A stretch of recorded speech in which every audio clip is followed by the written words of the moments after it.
Y vamos a abrir la palabra del Señor en el libro de San Mateo, el capítulo número 18.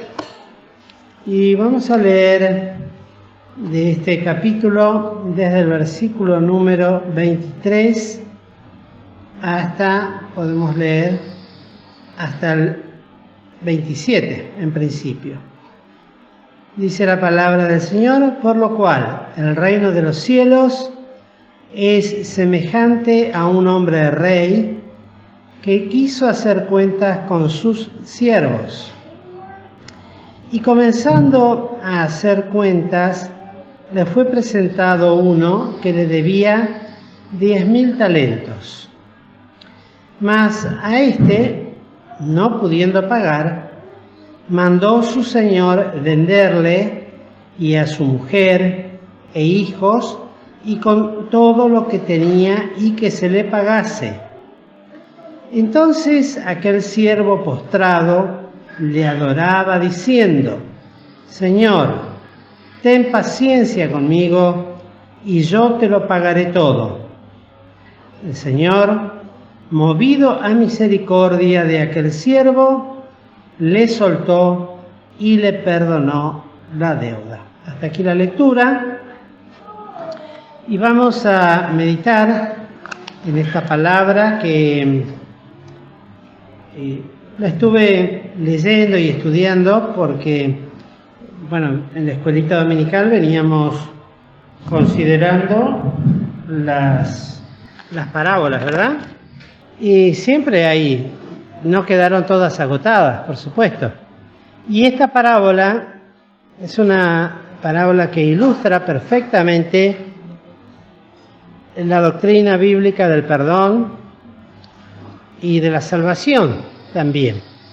Recuerden ustedes que una de las enseñanzas y aplicaciones claras de las parábolas no era que se podían establecer doctrinas desde las parábolas, sino que la parábola adornaba las distintas doctrinas que en el Nuevo Testamento van apareciendo, van surgiendo como enseñanza para la Iglesia. Y esta parábola tiene que ver con el perdón, en dos aspectos principales y fundamentales. El primero, el perdón de Dios hacia el hombre.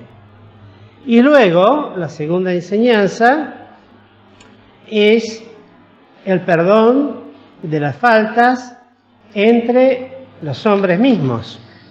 Una cosa es el perdón de Dios hacia nosotros, pues tiene que perdonar todos nuestros pecados, y otra son, aunque son pecados por supuesto, las faltas, pero nosotros no estamos en condiciones de perdonar y lavar pecados o de absolver pecados. Eso solamente lo puede hacer Dios.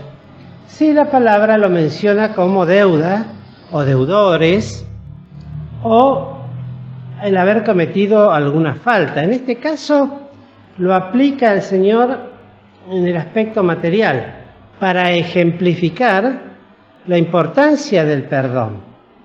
Y algunos hermanos la conocen muy bien, esta parábola, que tiene su división natural en los distintos versículos. El Señor lo va desarrollando en base a una pregunta que le hiciera el apóstol Pedro, porque ya el Señor venía hablando del perdón. Lo menciona en este mismo capítulo, en el versículo 15, donde el Señor dice: por tanto, si tu hermano pecare contra ti, ve y redargúyele entre ti y él solo, etcétera, etcétera. Luego entonces de establecer el Señor una práctica doctrinal importantísima que tiene que ver con el trato con los hermanos y la doctrina bíblica de la disciplina también o de la restauración, el apóstol Pedro se llega al Señor con respecto a esto que oyera de parte del Señor, cómo debía ser tratado la ofensa desde lo personal, y si no avanzaba la restauración o la reconciliación, hasta el grado de llevarlo a la iglesia y de que ésta hiciera vindicación con respecto a esta falta o a este pecado. Y en el versículo 21, Pedro entonces se llega al Señor y le pregunta, diciéndole: Señor, ¿cuántas veces perdonaré a mi hermano que pecare contra mí? ¿Hasta 7? Jesús le dice: no te digo hasta 7, más aún hasta 70 veces 7. Hasta ahí la lectura en este sentido. Ya el Señor establece algo que podríamos decir nos deja absolutamente, desde el punto de vista humano, sin derecho alguno para no poder perdonar. Algo de esto hablamos en la reunión de oración. Le dimos otra aplicación, ¿no? A otra frase del Señor que hablaba de esto. Si alguno lo escuchó, los que estuvieron presentes lo escucharon. Y si alguno, poquito lo escucharon, porque vi y había 2 vistas nada más de la reunión de oración. Así que no lo escucharon muchos de los hermanos que están acá. Pero bueno, no podemos volver atrás.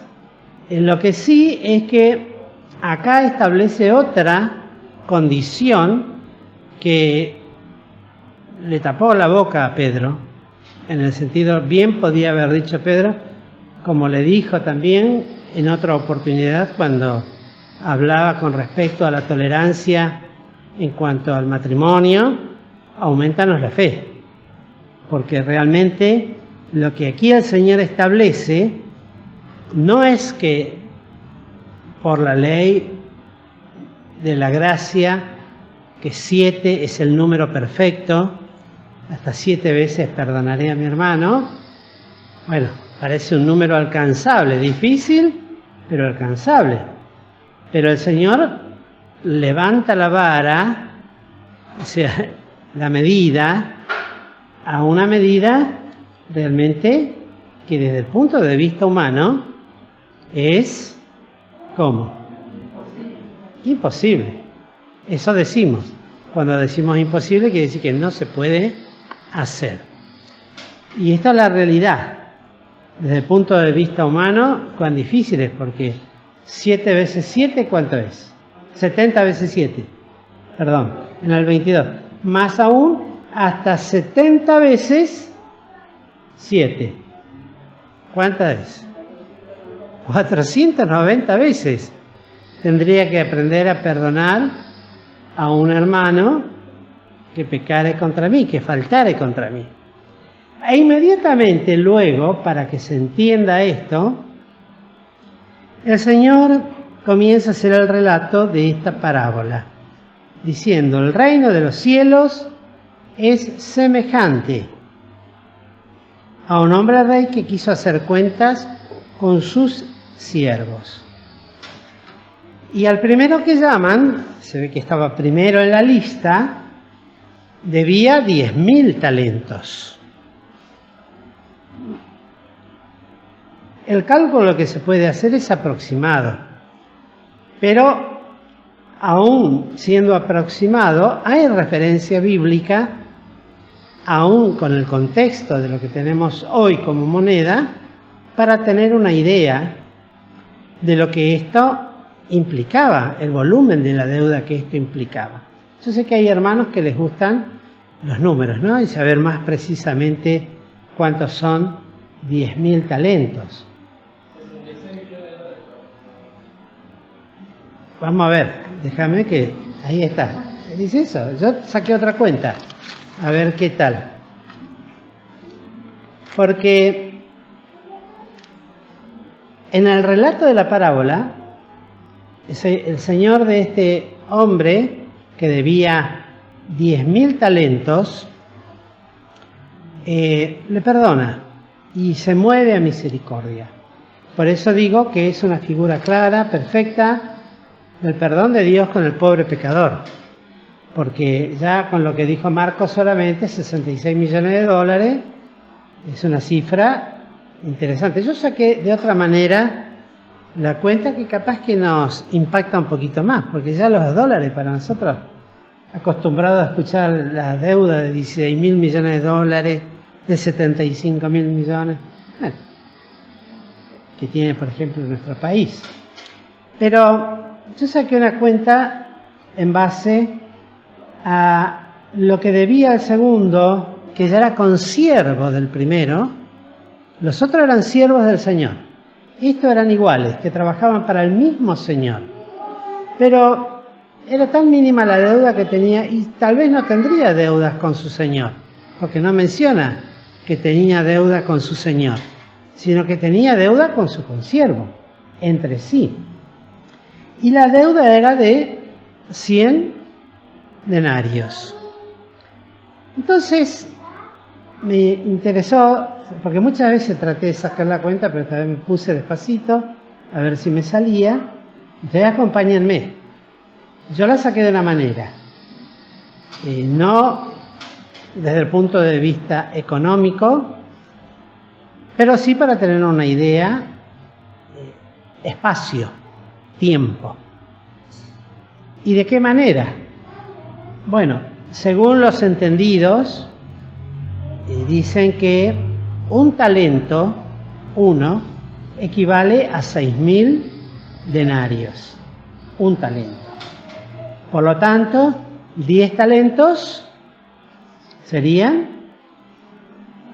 60.000, pongan pila, 60.000 denarios. 100 talentos, 600.000 denarios. 1.000 talentos, 6 millones de denarios. Y 10.000 talentos, 60 millones de denarios. Ahora bien, ¿cuánto valía un denario? Porque el otro debía 100. Vamos a ver en Mateo 20, versículo 2, que nos dice: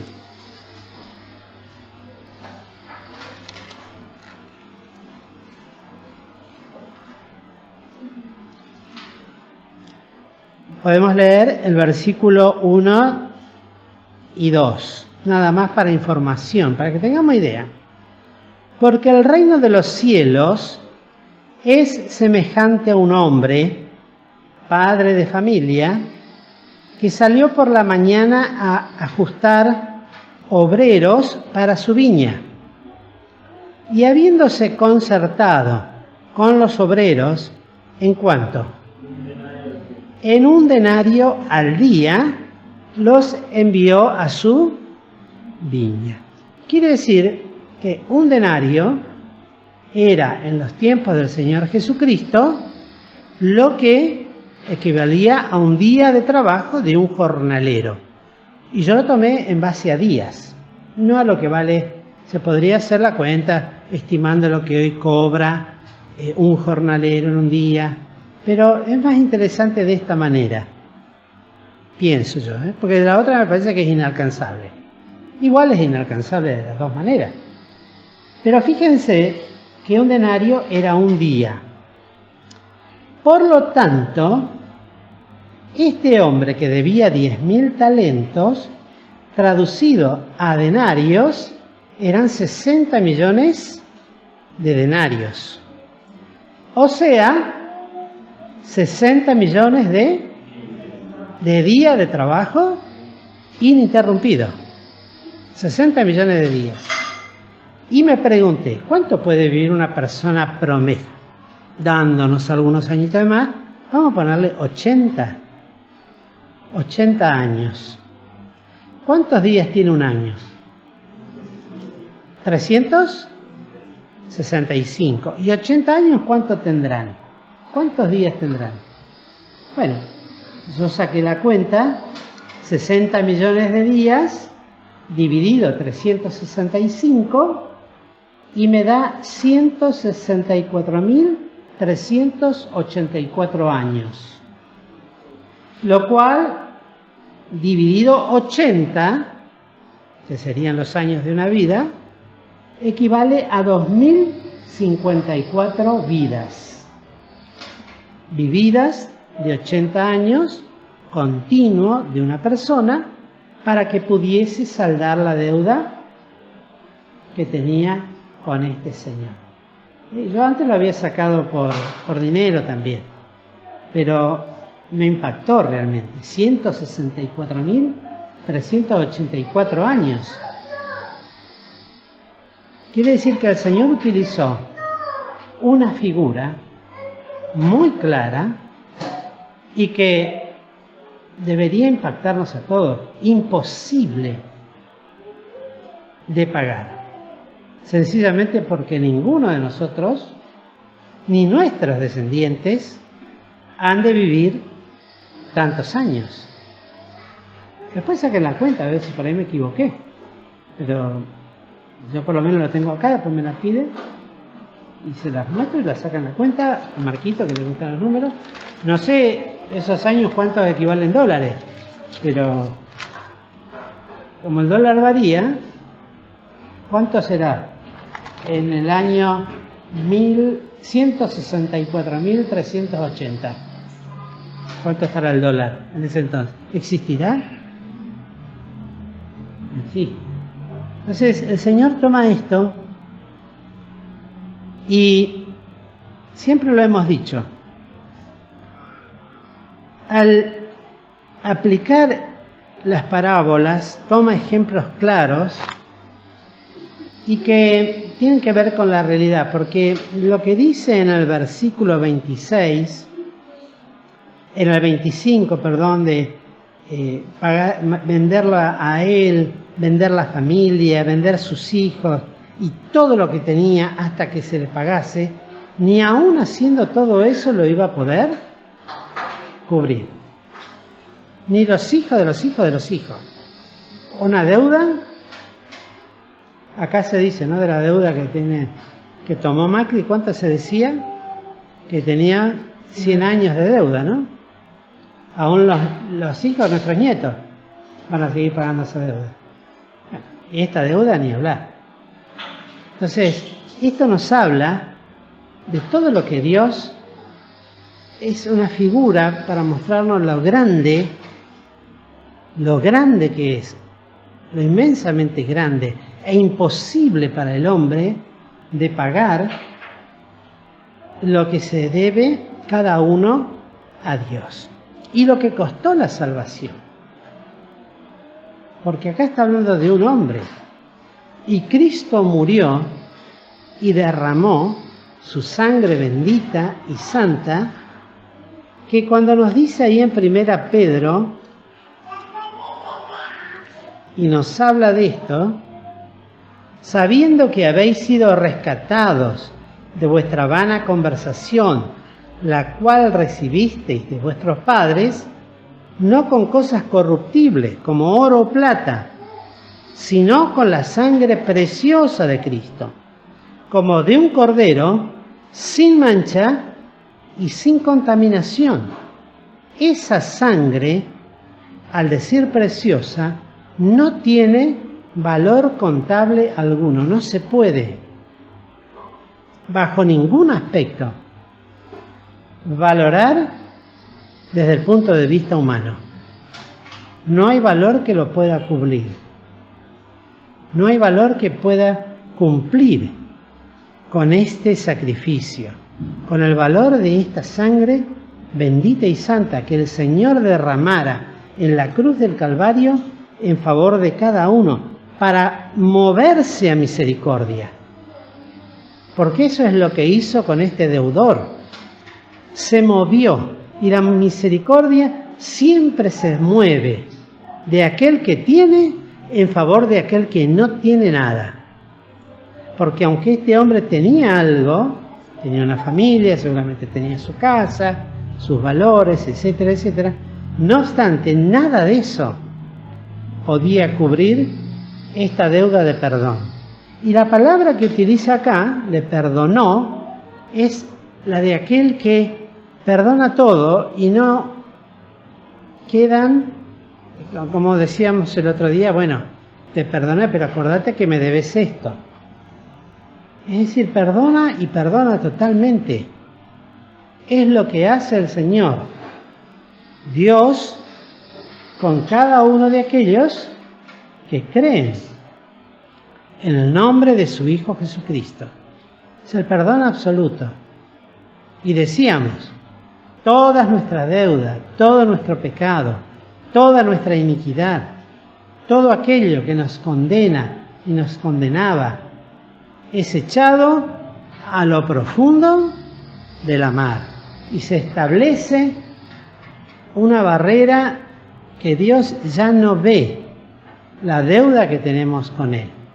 Y eso cada uno de nosotros, cada uno de aquellos, porque esto está representando, porque esto es semejante, esta figura, al reino de los cielos. Es semejante.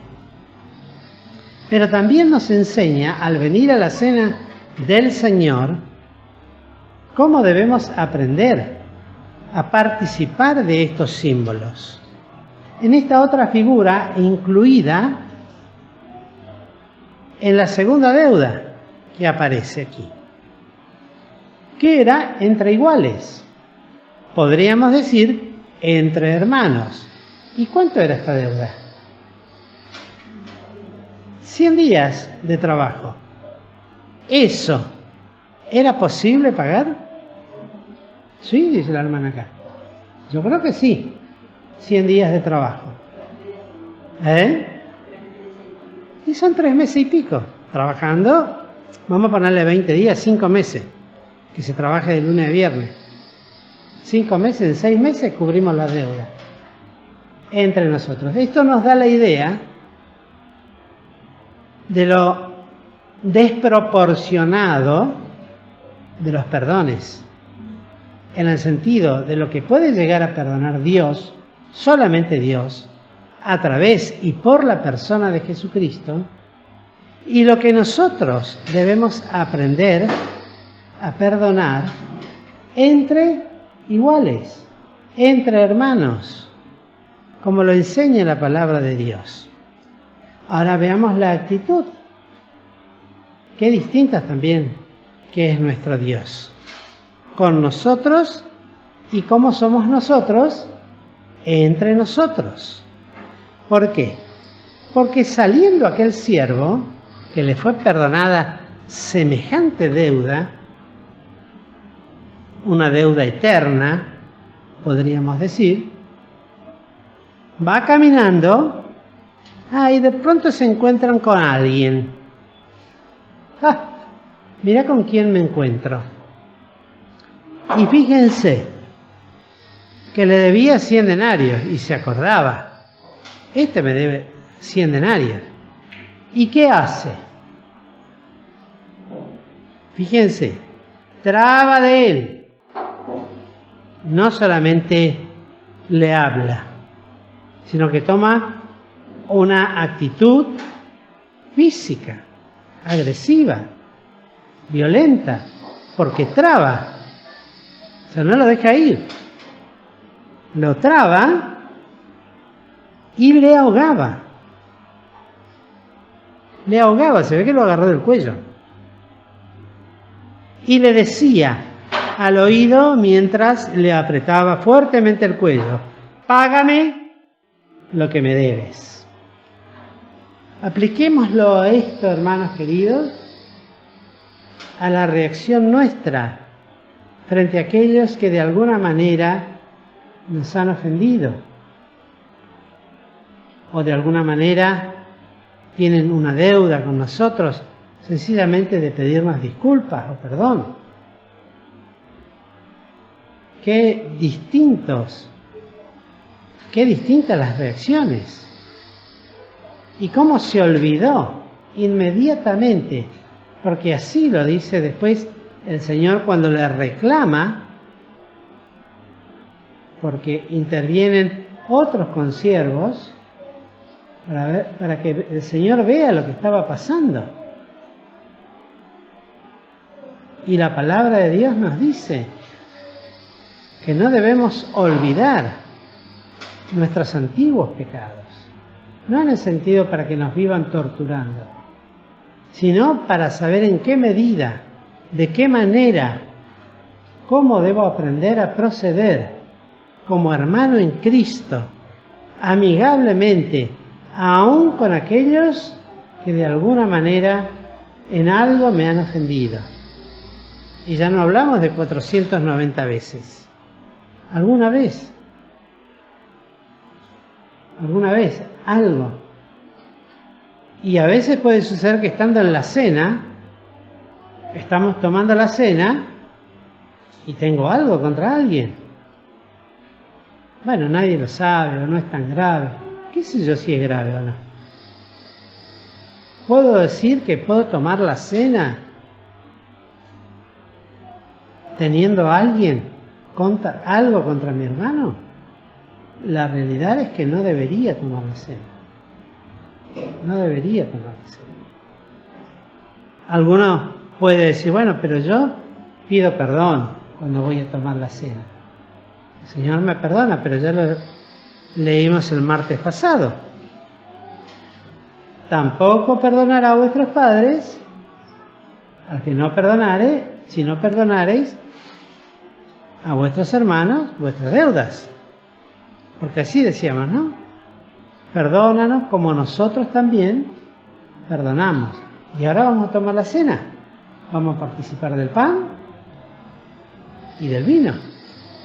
Y cuando lo tomamos, ¿qué decimos? Señor, perdóname mis pecados. Límpiame con la sangre bendita y santa de tu Hijo bien amado.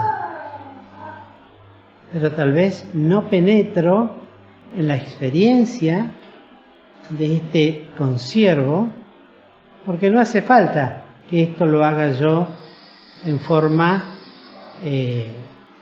directa, en forma, ¿cómo podríamos decir?, visual. Sencillamente consentir esto en el corazón,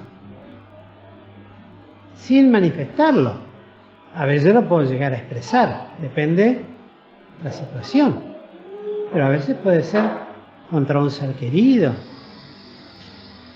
tener un resentimiento, vivir abrazado, como dice un tango, a un rencor, a algo que me ha dolido mucho. Y bueno, que el Señor me ayude, pero no lo puedo perdonar. No puedo perdonar esto que me está pasando. No puedo sufrir esto que me está haciendo sufrir. Pero voy a tomar la cena, porque el Señor quiere también que tomemos la cena. Eso desde ya. El Señor quiere que tomemos la cena. Pero la cena fue dejada justamente para solucionar esos problemas, para que yo me examine a mí mismo, para que vea si estoy en fe, para que al examinarme mire mi corazón, mire mis sentimientos, mire, observe, inquiera, traiga a la memoria las cosas, así como tengo que traer a la memoria la obra de Cristo en favor mío, su cuerpo roto en la cruz del Calvario por causa de mis pecados, como tengo que traer su sangre bendita y santa, preciosa, derramada en la cruz. ¿Para qué? Para la limpieza y para el perdón de mis faltas. De esa misma manera tengo que traer a mi examen personal, y el Señor así lo dice: examínese cada uno a sí mismo y coma así de aquel pan y beba de aquella copa. De lo contrario estamos comiendo y bebiendo juicio. Juicio. Es tremendo. Y está representado en lo que después hace el Señor con el otro malvado que no quiso perdonar, porque hizo lo que el Señor no hizo con él, sino que lo mandó guardar en la cárcel hasta que le pague los 100 denarios, de alguna manera. Cuando comemos la cena indignamente, el Señor nos reclama. Así también hará con vosotros mi Padre Celestial, si no perdonareis de vuestros corazones cada uno a su hermano sus ofensas. Terminante. Ese es el reino de los cielos. Es un reino donde el perdón tiene que ser moneda contante y sonante. Donde tiene que ser la moneda común del trato entre hermanos. Que permanentemente, de una o de otra manera, nos estamos hiriendo u ofendiendo o faltando, porque el trato entre las personas resulta eso.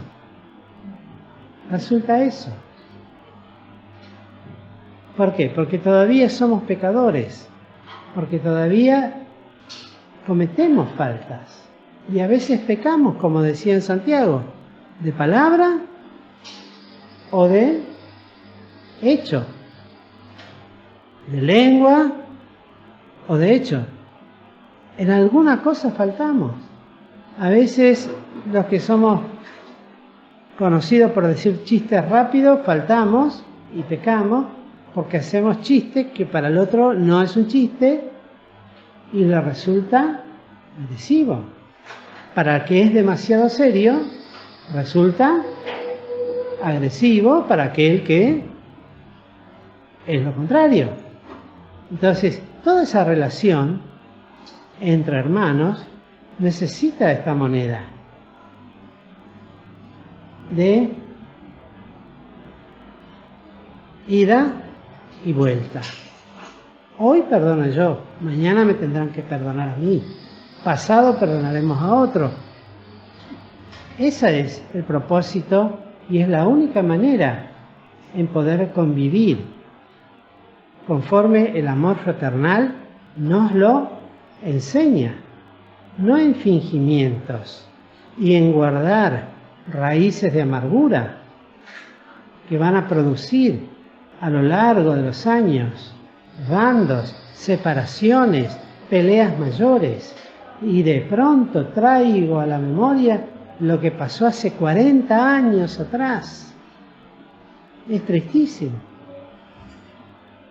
Estoy pensando en una hermana preciosa, pero que poco tiempo antes de morir me llamó para confesar y decir cosas que había cometido en la juventud y hace 40 años atrás, pecados, algunos graves, otros que se los habrá llevado y el Señor lo habrá perdonado antes de entrar al reino de los cielos.